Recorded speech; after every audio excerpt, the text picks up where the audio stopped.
right, we want to thank everybody for joining us today for the webinar. We'll be getting started here in about 5 minutes.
All right, we want to thank everybody for joining us this morning for our webinar. We'll be getting started here in about 2 minutes.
All right, well, we're going to get started today.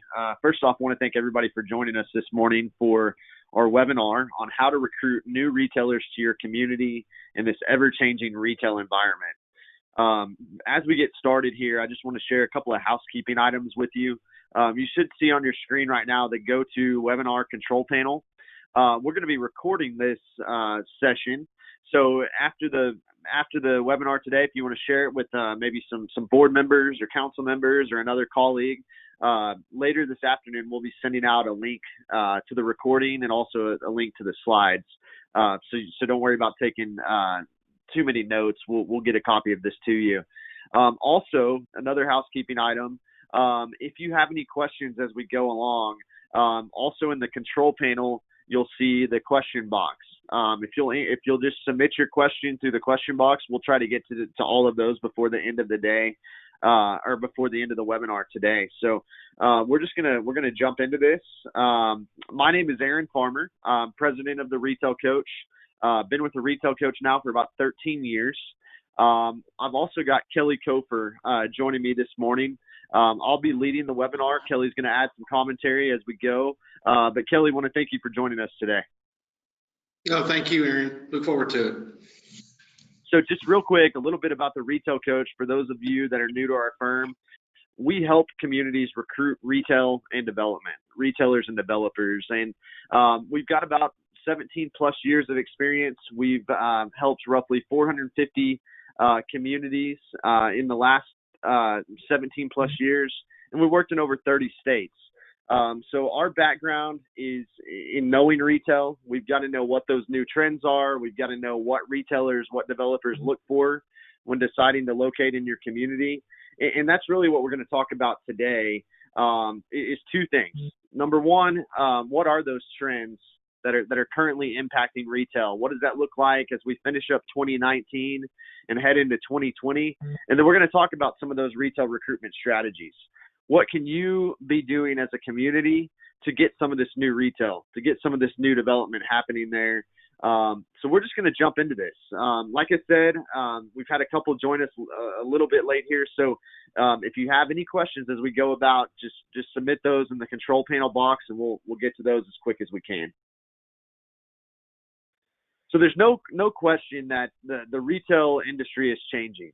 It's really an evolution. Retail is undergoing many changes, challenges, disruptive technologies, but at the end of the day, there's opportunities. So some of those challenges and changes, I've got them listed here. But number one is e-commerce, and how do we deal with the rise of e-commerce? As Americans, we have a penchant for eating out. And you probably have noticed this, but that penchant for eating out is having an impact on what restaurants are doing throughout the country. So we're going to talk about restaurants a little bit. We're going to talk about that apparel industry oversaturation that we've seen over the last 10 years ago and how that's impacting apparel retailers in particular. We're going to talk a little bit about millennials. Millennials is a big topic for a lot of retailers and restaurants right now. So we're going to talk about millennials. And then lastly, we're going to talk about some new store concepts and really what retailers and restaurants are expanding at the moment. Before we do that, I want to talk about holiday sales.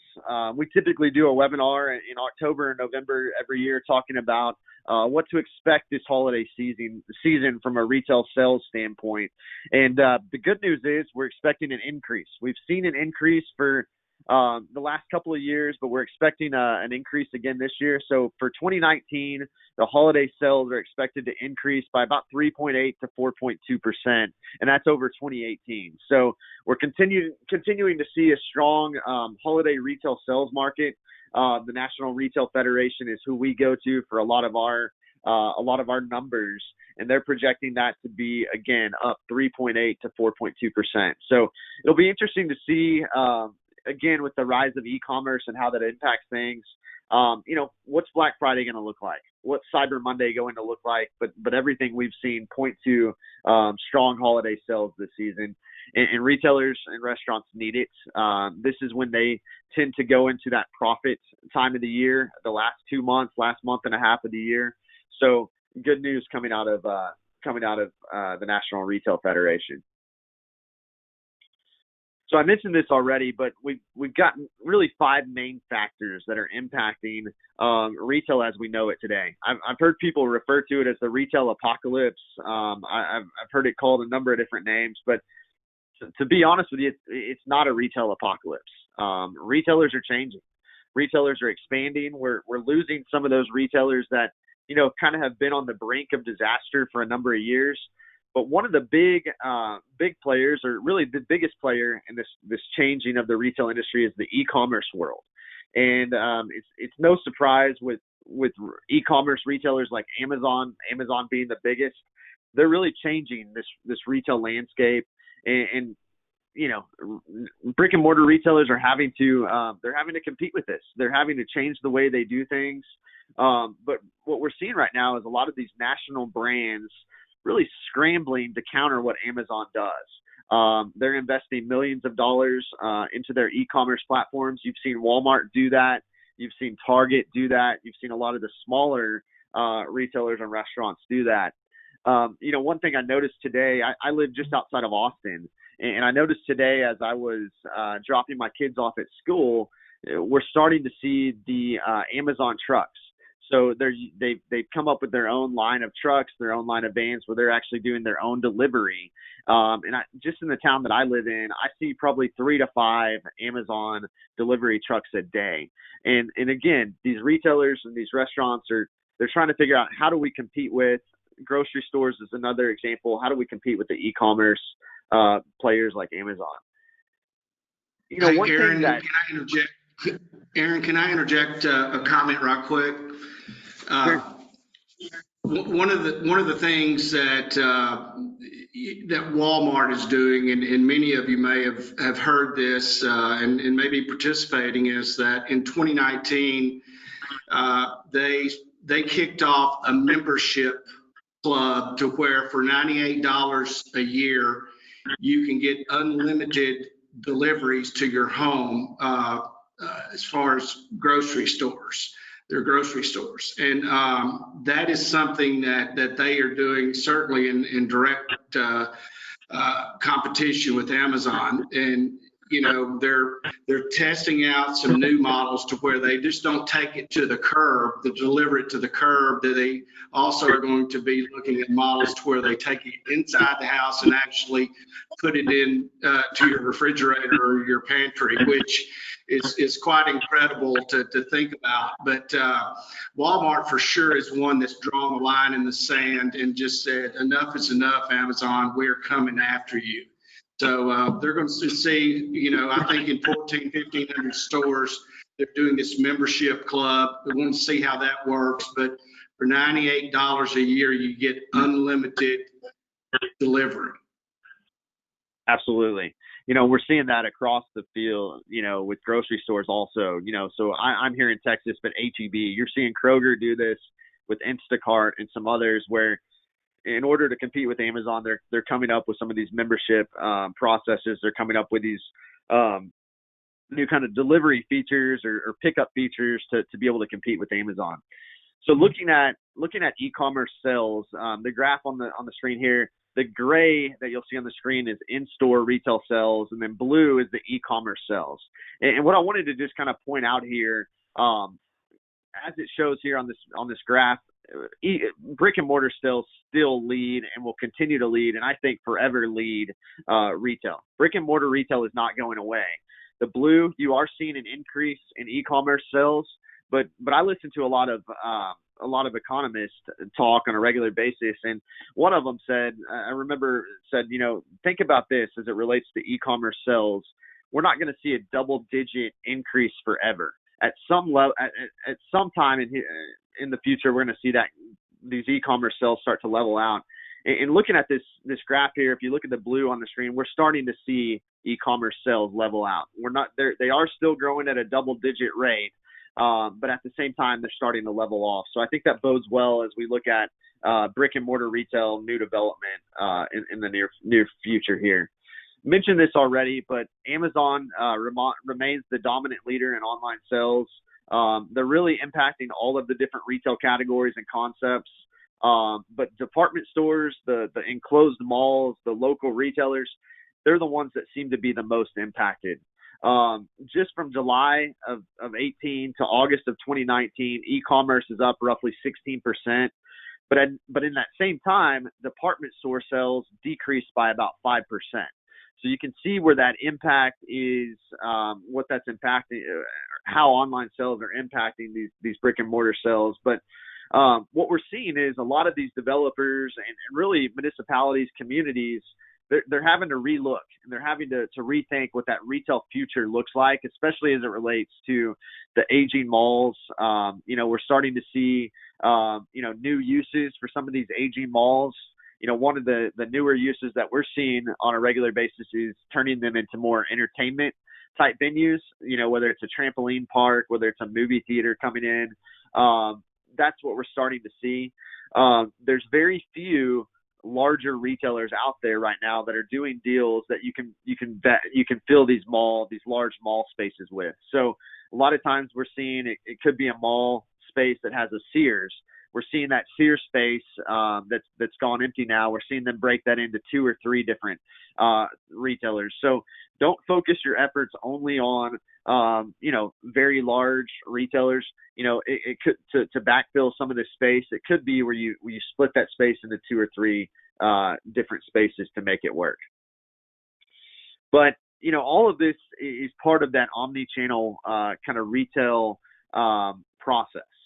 Those retailers who survive are the ones that transition to not only brick and mortar, but they also have e-commerce. They also have m-commerce, but they're investing in that online revenue stream and also the visibility. So e-commerce is having a big impact, but it's not as big of an impact, I think, as maybe some of the media outlets want us to believe.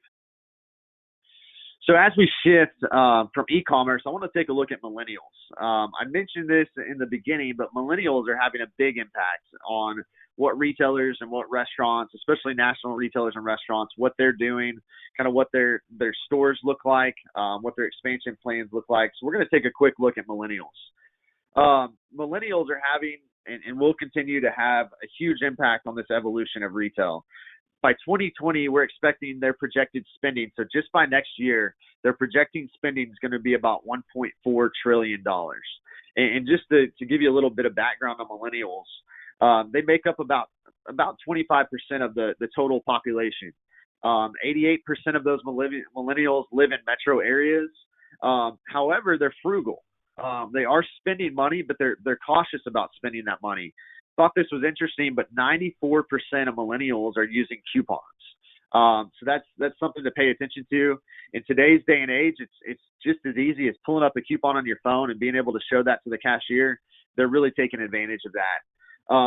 60% prefer to purchase generic brands over name brands. So the reason they're doing that is to save money. Kind of opened my eyes a little bit as I looked at this millennial age group to kind of see some of these things. And then about 54% of their purchases are online. So millennials are deriving this online sales that we're seeing here on a rapid basis. So millennials as well. Just a couple other tidbits about millennials. When they're shopping for something both online and in store, they're actually more likely to purchase in store. They like to be able to feel it. They like to be able to experience it. Also important to millennials is that authenticity. The local sourcing, the shopping experience, very important to millennials, but 80% are still influenced by price. Millennials, more than anyone, they're interacting with those digital channels. So the social media, the mobile, the email, that's how they get their information. That's how they're getting their coupons. That's how they're interacting with brands. So that's why you're seeing some of these brands that maybe in the past had not had much of a social media presence, maybe not much of a mobile presence. You're starting to see many more brands get into that. Millennials are driving that as well. So I just want to mention this, but we talk about national retailers, but your local retailers in your community, they must carry the goods and services that millennials buy. Even some of the smaller communities, even some of the more rural communities, we're seeing a resurgence. We're seeing millennials come back to these communities. And if your local businesses are going to continue to thrive, they've got to also look at the millennials. And then lastly, local retailers must, like I said, must engage those millennials, not just offer a quality product at a fair price. You've got to engage with them through experiential retail, which we'll talk a little bit about here in a second. But millennials are something we need to pay attention moving forward. You know, another impact that we're really seeing right now is restaurant growth. And, you know, no matter where you are in the United States, you should or probably are seeing restaurant growth take place. So I want to talk a little bit about what's kind of driving that, what's behind that. This graph was kind of really eye-opening to me to see this graph, but the blue line that starts on the top there is grocery store sales. And then the green line that's increasing is restaurants. It's eating and drinking establishments. Well, in roughly 2015, as Americans, we actually started spending more going out to eat than we do at the grocery store. And again, this was eye-opening to me growing up in a time where, you know, as a kid, we would eat at home 6 out of 7 meals a week. This was kind of eye-opening to see. But I think this is kind of an indicator of why a lot of the grocery stores are struggling right now. You know, not just because of the e-commerce sales, but also because people are just going out to eat more often. It's convenient, it's fast, it's easy. Personally, I've got 2 kids. I've got a 4-year-old and a 7-year-old, and I know for my wife and I, between sporting events and other, you know, school events that the kids have, sometimes it's just easier to pick something up and bring it home with you. So wanted to point that out because we are seeing grocery stores on a regular basis currently being impacted by this graph right here. Aaron, can I interject something, please? Sure. Probably for the last 5 to 8 years, of all the new retail store openings, over 40% of those new openings have been in the restaurant sector. So you've got opportunity in your community. Again, we're seeing opportunity in regardless of the size of the community. We're seeing the restaurant opportunities. Just to piggyback off of what Aaron said with that graph, is both spouses are working in 2019 and 2020. They don't have the time to cook the way maybe our moms or grandparents did. So as Aaron said, you know, pick up at the store, grab and go is certainly popular now. But you know, quick serve restaurants, fast casual, all of those restaurants are really in a pretty steep growth pattern. Absolutely. And just a couple other kind of quick tidbits about the restaurant industry. U.S. restaurant sales are going to reach about $863 billion by the end of this year. That's roughly a 3.6% increase over last year. Another thing I thought was interesting was we've seen a 6.4% annual compound growth rate from 1970 until 2019 in the restaurant industry, and that's not slowing down. So restaurants are growing. I've got a list up here of some of the fastest growing restaurants. As I mentioned, we've had a couple join us a little bit late. We'll get you a copy of this presentation after we're done here. So don't worry about writing these down. But Starbucks is leading the way as far as restaurant growth count goes. Chipotle, Domino's, Dunkin' Donuts, Tropical Smoothie Cafe, really leading the way. What we call the quick casual restaurants, so somebody like a Panera Bread, somebody like a Chipotle, they are leading the way here. Tropical Smoothie is the same way, and then your fast food is doing well also. So we're gonna skip through this, but we'll get a copy of everyone so they can see what that restaurant growth looks like in 2019 and 2020. You know, another impact or another, I guess you could say, casualty that we're seeing because of this changing retail world is we're seeing some of these apparel stores close. Quite a few of them are shrink the number of stores they have. So, you know, for a number of years we've had an apparel really oversaturation, and I want to just hit on a few of those real quick. So we've seen everything from Macy's closing stores to Sears closing stores to, you know, Payless announced just a couple of months ago, or they've closed all of they've closed all of their stores now.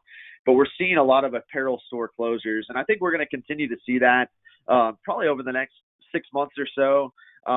But I will tell you, at the Retail Coach and many of those of us in the retail industry, we're not surprised by this. Sears, for example, we've expected that for a number of years. They were going to close stores. JCPenney's closed a number of stores, and it continues to. But we are seeing apparel stores close. And what it was is just an oversaturation in the market. As I listen to these retail experts talk about, the clothing industry, there's, an oversaturation. But online sales are having an impact specifically on the apparel stores as well. One that you might have been impacted by just in the last few weeks is Bells. If you have a Bells or a Stage store in your community, many, if not all of those, are changing over to Gordmans. A number of the communities that we work with have seen this happen. Some of those that are not changing over to Gordmans, they're actually closing those stores, which is sad to see. But this is one that's impacted the apparel industry just like I said, within the last month or so. Gordmans is more of an off-price retailer, so more in comparison to something like a TJ Maxx is probably who I would compare Gordmans to. Maybe not quite to the TJ Maxx level, but if you have a Bells in your community or a Stage in your community, keep your eyes open on that one. You might want to, try to talk to somebody with them to see what the plans are for your community. So I want to talk to you a little bit too about store growth. And, I talked about the kind of this misnomer that there's a retail apocalypse happening right now. And, it's just not the case. Even though we are seeing some retailers close and restaurants close locations, we're actually still seeing a tremendous amount of retailers growing. So I want to talk to you about some of those really quick here. Dollar General continues to lead the way. We've been doing these webinars for years, Kelly, and Dollar General, Dollar Tree, they're always at the top of the list. And I think we'll continue to be at the top of the list for the number of years, or for the next couple of years. But some of the other retailers that are growing, you've got O'Reilly Auto Parts, you've got Five Below, which is kind of a $5 and below type location. Old Navy has made a resurgence. Old Navy is starting to pull their locations out of malls, which they've traditionally always located within malls, and going into kind of standalone locations, going into inline space. So we're seeing Old Navy make a resurgence. Aldi, we talked about many of the larger grocery stores are struggling right now. However, you've got some like Aldi, some of the smaller grocery stores that are expanding rapidly. You've got Ulta, which is opening a number of stores right now and being successful. Harbor Freight Tools is another. Ross is on the list here as well. Pay attention to the what we call off-price retailers. So those would be your Rosses of the world. Those would be like your Nordstrom Rack, your Marshalls, your TJ Maxx, Home Goods. Those kind of off-price retailers, junior anchor retailers, they're leading the way right now. Pay attention to those. They should be on your list of prospects. They're growing.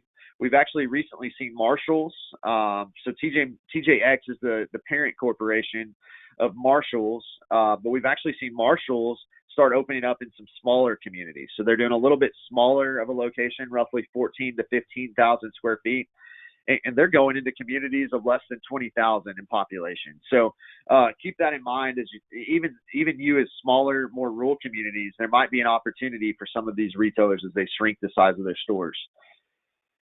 So again, we'll get you a copy of this presentation so you can have this list of stores, but we're expecting that to continue into 2020 as well. One thing that's interesting to me as it relates to store growth, and Kelly, I know you've done a lot of research on this, but we're seeing a lot of the direct-to-consumer successes. We're seeing a lot of these, retailers that were maybe previously direct-to-consumer, didn't have brick-and-mortar stores. We're actually starting to see them open stores. So I know we've seen Amazon. They've got their new Amazon bookstores. They've got their new Amazon Go locations. Bonobos is another. It's a kind of a trendy clothing brand. Were recently purchased by Walmart, actually. They're starting to open up different locations, brick and mortar locations. Away, which is the luggage company, Warby Parker, the eyeglass company. They're really starting to make a move to physical stores. Kelly, anything to add on that? Are you a lot of this relates to experiential retail? Well, again, you've got two dynamics working at the same time. You've got the reaction to e-commerce sales, and you also have the changing consumer. And you mentioned that millennials make up approximately 25% of the population in 2019, 2020. So, what you're seeing is these online concepts starting to open these bricks and mortar stores to attract that ever-changing consumer. And I just read recently that Amazon's Go concept, they're really expanding that. They're going to be looking at airports. They're going to be looking at large apartment complexes. They're looking to be much more convenience oriented than maybe they originally thought when they developed the concept. So, I think we're going to continue to see these online concepts come out into brick and mortar location. They're being very strategic about where they open these stores because they want to open them in the right areas, obviously. But I think this is directly related to the decline in the traditional department stores that we grew up with. Obviously the Sears, and you're seeing it happen in Macy's, and you're seeing it happen in Nordstrom's and some other concepts. These millennials, they are not very brand oriented, meaning that they don't go and buy the top brands that we grew up with. So therefore you're seeing, some of the decline in the department stores backfilled with these new cool concepts that are going after that consumer. Absolutely. Another example would be Tecovas. Tecovas is a boot company, and kind of boot and apparel leather company, and they've just recently started opening brick and mortar stores.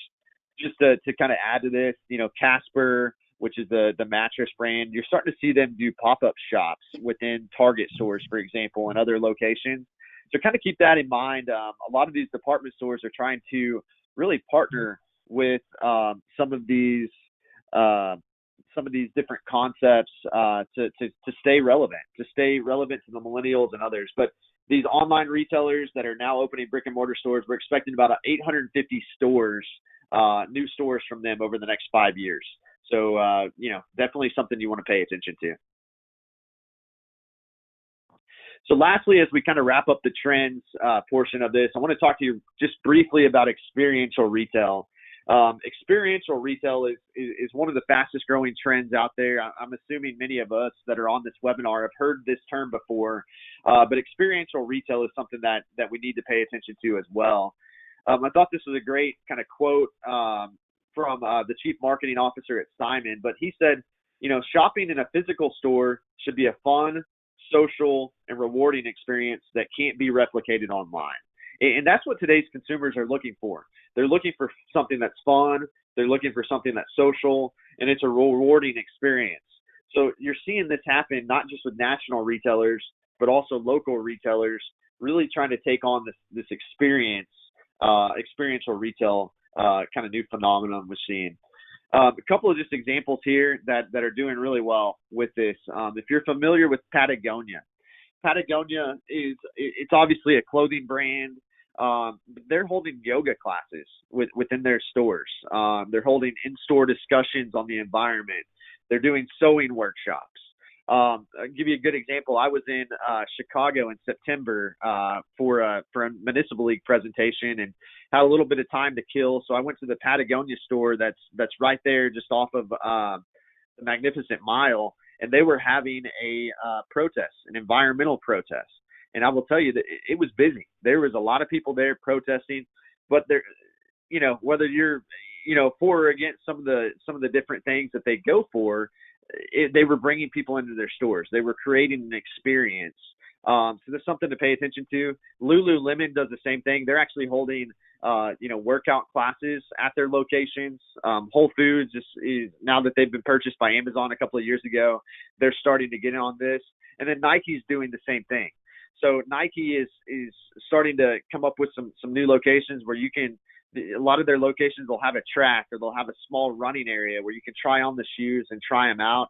They'll have a basketball kind of locate basketball goals in there. You can test out different equipment. I was in one the other day. They've got an archery range in one of their locations. So experiential retail is something that we really, really need to pay attention to. I kind of look back. I grew up in the Fort Worth, Texas area, and we had a retailer when I was growing up called Oshman's. So Oshmans. And to me, they were one of the first real experiential retailers. They had a number of different, sporting items in there. They had a basketball court inside it. They would hold events there. So if you get a chance, kind of look up Oshman's. But this experiential retail goes back to the late 80s to the 90s. But retailers are really starting to pick up on that and focus on that. Aaron, I'm not going to go through this. Yeah. Aaron, if I could mention this, in our practice in working with local retailers, we really try to drive this concept home because it's truly important to them to be able to keep the consumer coming to their store. And if they're not in a position to offer an experience, it's really going to be difficult for them to compete with other national brick and mortar brands going forward, but certainly over online sales. One really extreme example of experience retail that I've come across is IKEA.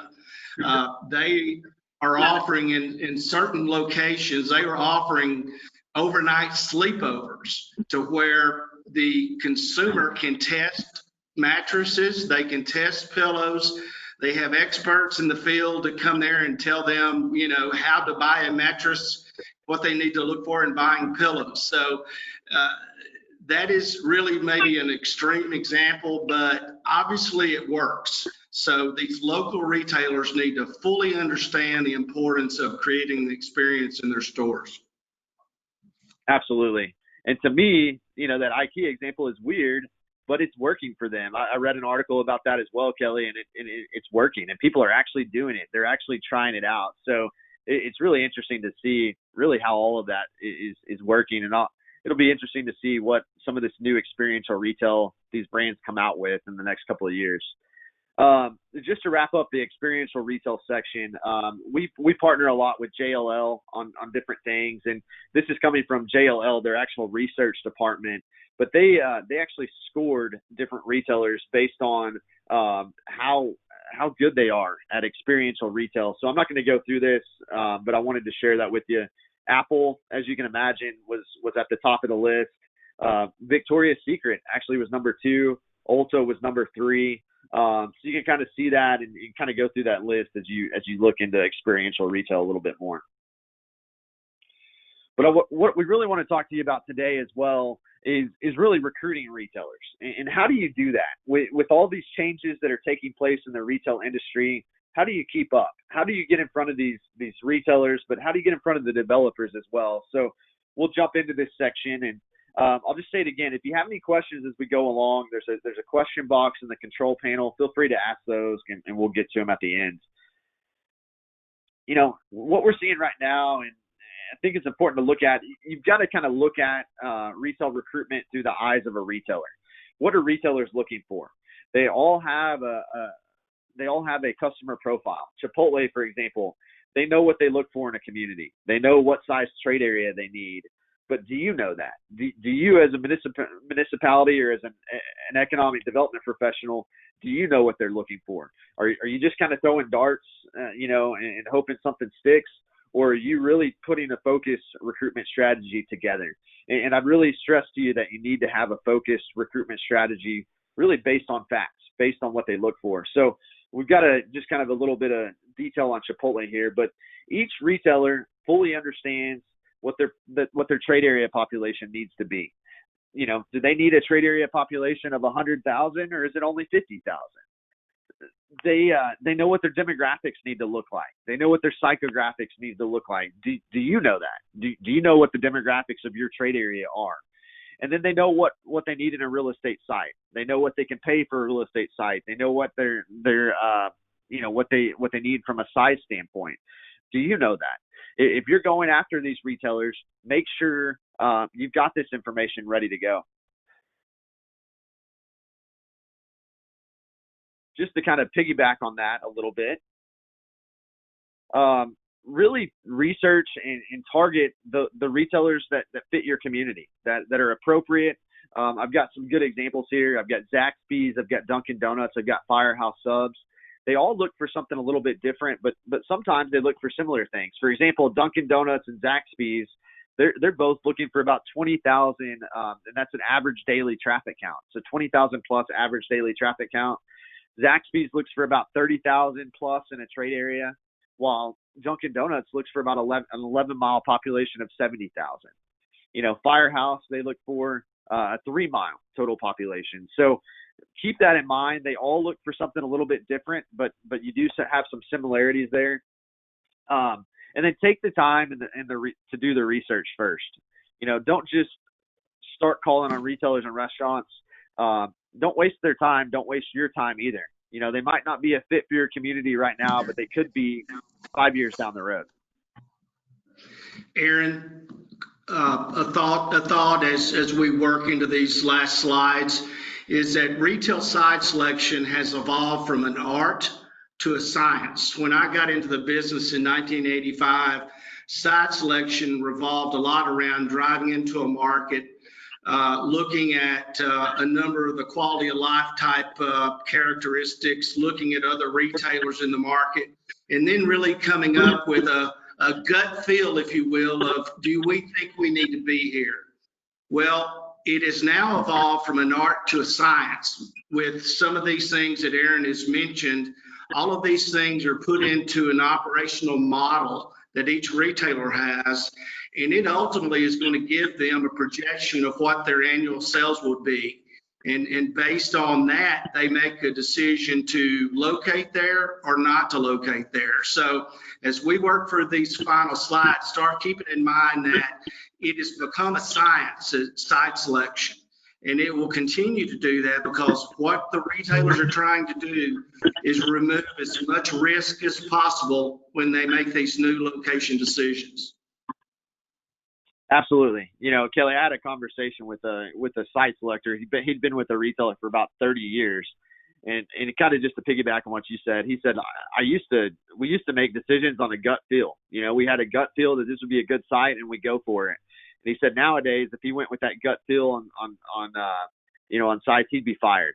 So they're relying on data more than they ever have. And, as municipalities, as economic development organizations, you're competing with really retailers and restaurants all over the place. So, you're competing with communities all over the place for retailers and restaurants. So you've got to do whatever you can from a data standpoint, from doing the work of the site selector forum to put your community at the top of the list. So one of the the foundation, the most important part of any retail strategy is really knowing what your retail trade area population is. And what does that retail trade area look like? So Kelly mentioned this, but in the past, you would, as communities, we'd rely on drive times and radials to really tell the true story, tell how big that trade area is for your community. But nowadays we're using much more detailed, basically the methodology for doing this has just expanded and gotten that much better. So you can see on the map here, McKinney, Texas, using them as an example. You can see a 5-mile radius on the screen, and then you can also see an 8-minute drive time and what that looks like. Well, nowadays, and as I mentioned this, but there's new data methodologies out there. What we use at the Retail Coach is cell phone technology. We're able to go into really any market, any restaurant, any retailer, any location in your community, and we can tell who shopped there, who ate there, where they came from over the last year. And what that's done is that's taken a lot of that risk away from the site selectors, from those retailers. They can't afford to open underperforming stores. So they're relying, as Kelly said, more on this data than they've ever had. So what this cell phone analysis does is it tracks whoever's shopping there, whoever's eating there. If you have a cell phone, it's scary to think about, but you're being tracked nowadays. We're able to tell what time of day you were there. We're able to tell how long you were at that location. We're able to tell how many times within a year you visited that location. So very, very detailed, interesting data that really is not only for national retailers to make decisions, but it's also for local retailers can use this as well. But if you have not updated your retail trade area, if you're still using a drive time or a radius, or you're still using some older methodology, now is the time to get this cell phone analysis complete. Now is the time to really look at that. Just to kind of show you here kind of what this looks like. You can see on the map here, I originally had the 8-minute drive time and the 5-minute radius. Well, we were able to use the cell phone analysis in McKinney, and we confirmed an additional 100,000 people that made up that retail trade area. So the highlighted area there to the yellow, it was that much more accurate. And this is what helped get a number of retailers and restaurants to McKinney. Costco will tell you this helped bring them there by being able to show them where their consumers were coming from. So make sure you have an up-to-date retail trade area for your community. Even if it's only a couple of years old, it's time to get that thing updated and really use some of this new technology. Just to show you just a little bit more about the cell phone analysis and what that looks like, we're able not only to tell where people are coming from, but just as an example, in this community, we profiled REI, so the outdoor kind of retailer.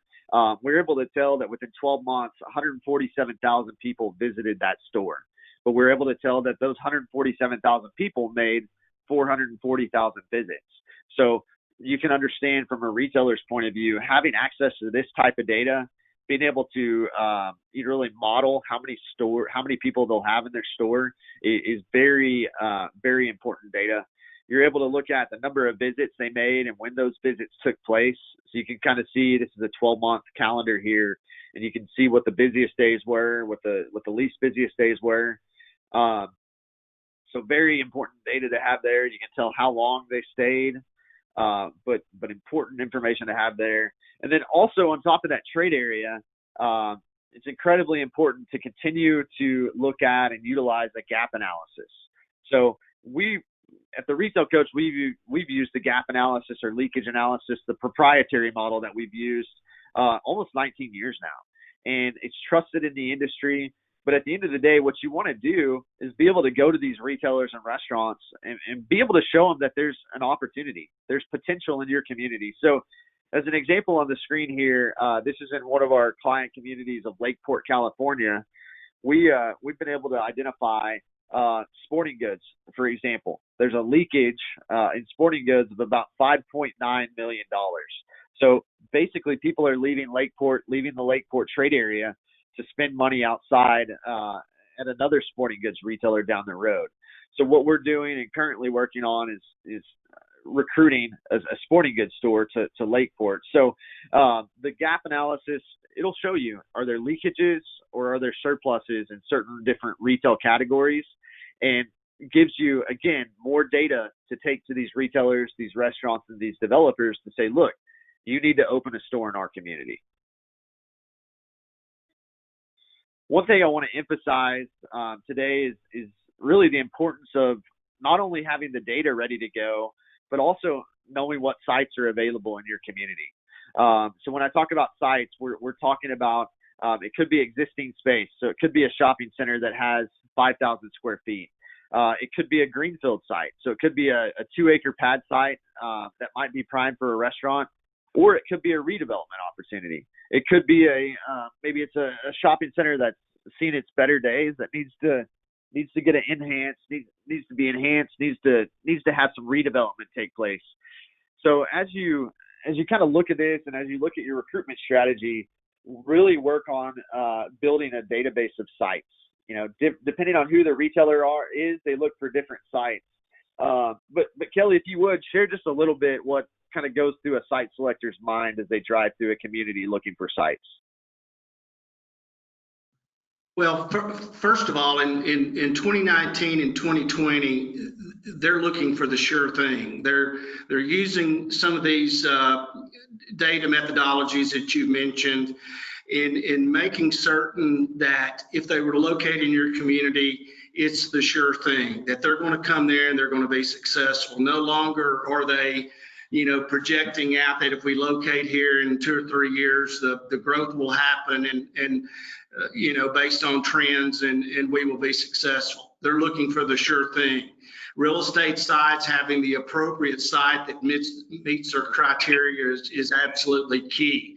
So they're not going to speculate any longer. They're looking for the sure thing. So you've got to have the adequate market, meaning retail trade area, demographic profile, psychographic profile.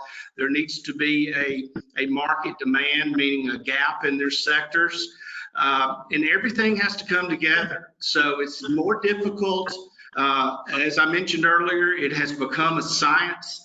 But the real estate sites and your full understanding of what sites are available in your market is absolutely key. They're not going to give you any type of affirmative decision until they have found the exact sites that fits their needs. Absolutely. And as municipalities, as economic development corporations, you're competing with really those communities right around you, but really statewide and nationwide as well. So one of the things that'll help put your community at the top of the list is by being able to have a database of sites ready to go. So if the Chili's site selector visits your community next week, being able to follow up with them the same day or being able to follow up with them the next day and say, hey, here are the 3.5 acre sites that fit what you're looking for. That's going to help move you up to the top of the list as far as being a prospect goes. So keep that in mind. Make sure you know what sites are available.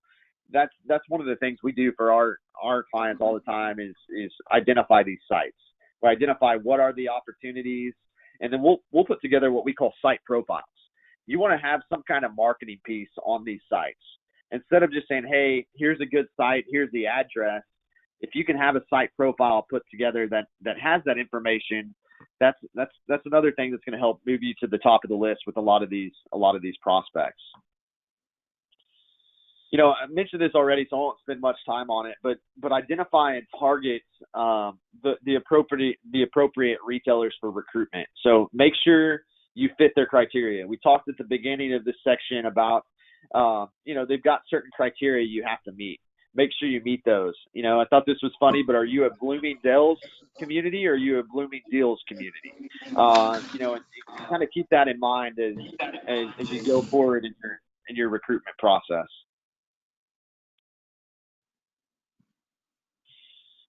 And then market your community every day and everywhere you go.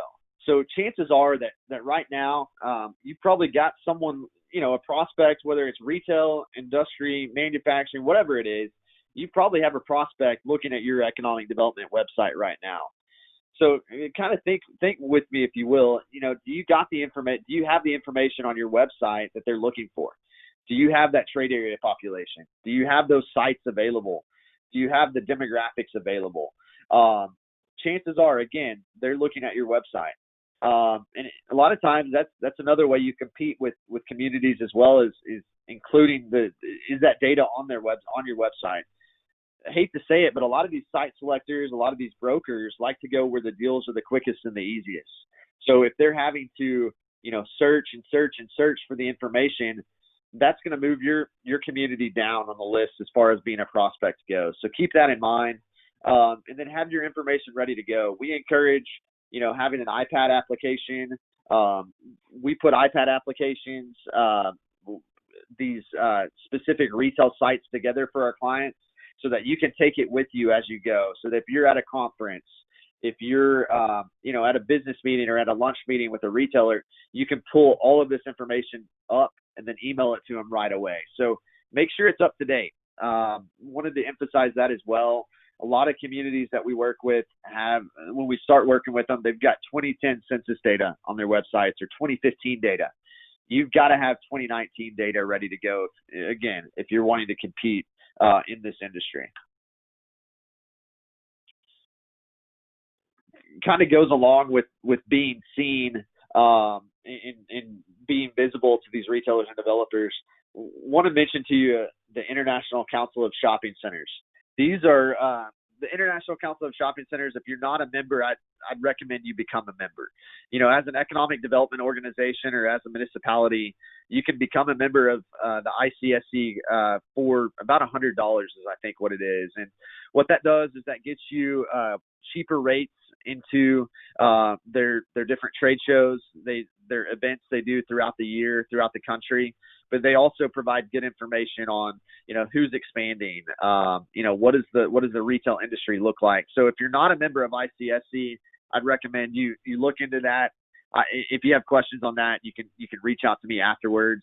A couple of the big ICSC events coming up. We've got Atlanta coming up here next month, ICSC Atlanta coming up, which is really focused kind of on the southeast and eastern half of the U.S. And then we've also got the ICSC Red River States Conference coming up. So that's really focused on, and that'll be in January. That's focused on Texas, Oklahoma, New Mexico, Arkansas, and Louisiana. So if you're in any of those states, reach out to me. I can help you get planned for that.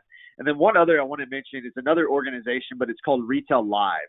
And they hold roughly 5 of these throughout the year in different locations: Chicago, Austin, Texas, Florida, a couple of different locations. But Retail Live is another kind of industry organization event like ICSC, but also make sure that's part of your strategy. We attend a couple of those per year, and they've turned out to be a pretty good organization. A lot of our clients that we attend those with get a lot of leads out of that. So don't just have the information on your website. Don't just have the marketing materials. Make sure you're attending these industry events as well. And then just kind of to wrap up here, I think we've got 2 more slides here.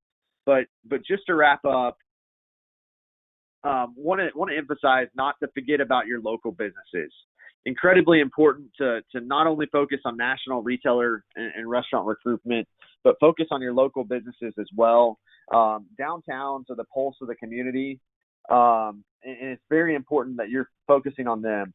A lot of the things that we talked about today, they can use as well. So if it's the cell phone analysis, your local businesses can use that to really get in front of who their customers are. They can use that to market to the right places. The gap analysis can help them understand that they need to expand into a different line. Do they need to look at opening another type of business on top of what they're doing as well? So don't forget about your downtown, your main street, your urban areas. Kelly, anything to add on the downtown and local businesses? I know you're a big proponent for focusing on that as well. Right, you're right. Well, again, I think for the past 20 years or so, a lot of communities have chased this suburban development, big box development, and in 2019, leading over into 2020, that type of development is just not happening any longer. So, in many communities have chased this type of development at the expense of their downtowns, but that has changed, and that is changing. So, much of the focus of this webinar has been on national brands, but there is a lot of carryover to the local brands, as you had mentioned. They must understand who their consumers are, and that seems really simple, but based on our experience, many of them don't understand. They just have an idea about opening a business. They do it. They just have a sort of that gut feel that they're going to be successful. And again, they're challenged by the national brands and e-commerce. They need to understand what the consumers are purchasing and what they demand. And I think one of the things that I would say is that in our practice, we see that 60-70% of the local retailers do not have an online presence.